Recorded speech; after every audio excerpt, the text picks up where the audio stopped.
Please give it up for Dave Labedz. Your host, Sean Shellman, everybody. Get up for those of you sitting close enough to see, I am drinking a Bud Light Lime because I have a vagina. I shouldn't have said that aloud. It's implied. That's actually my personality. All right. Let's do this.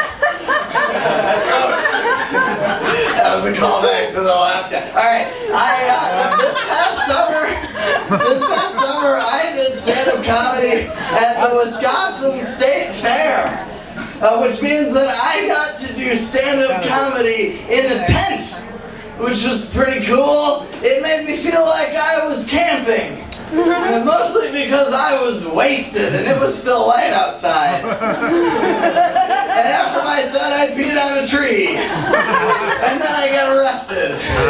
Just like when I'm camping. The nicest place I've ever done stand-up was at the Milwaukee Yacht Club. That's right, they let me in there.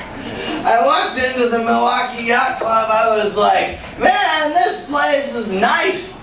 Most of the places I do stand-up are not like this room here. Most places I walk in and I'm like, you know, I may get a disease from being here. I walked into the yacht club and I was like, you know, I might give someone a disease from being here.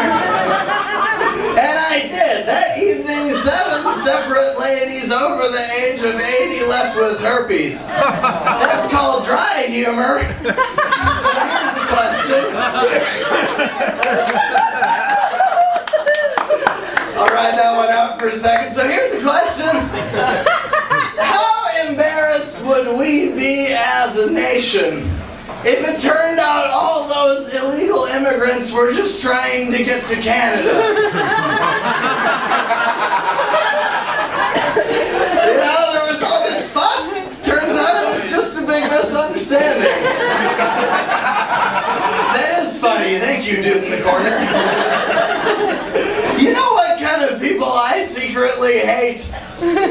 People who cut in line on roller coasters just because they're in a wheelchair. Like, dude, you're in a wheelchair. You're already on a ride all the time. You don't need a roller coaster, you just need a hill.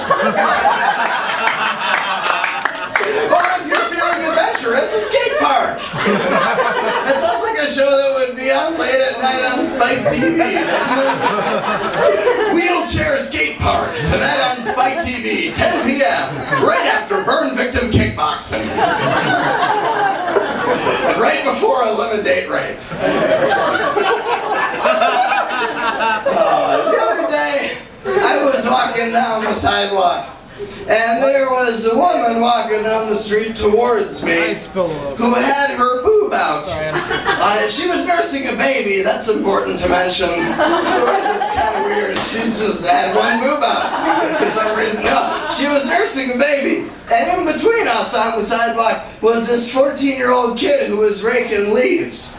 And I passed this woman who was nursing her baby, and I turned to the kid who was raking leaves and I gave him sort of a knowing nod. And he looked away all embarrassed. And I was like, aha!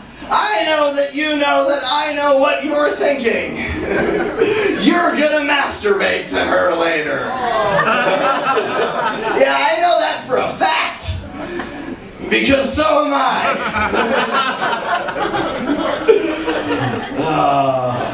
So, I was reading a People magazine the other day, and I came across an article on burn victims. I was flipping through, and it was like, Scarlett Johansson, Charlize Theron, burn victims! I was like, what the hell, People magazine? I did not sign up for this. I'm already at my parents' house, it's hard enough to masturbate. I'm already using a hand lotion that smells like my mom. Let's not make this any harder than it has to be. Which is not very hard at all, as it turns out. Yeah, that awe response response is exactly perfect for my penis. It deserves your sympathy. So I live with my parents. The other day, my mom said something kind of funny to me. She said, "You know, Dave, you don't have to drink every day." I said, "Easy for you to say, you don't have to live with my mom." In my defense, I was drunk. So do you guys think that pirates have trouble shopping for shoe?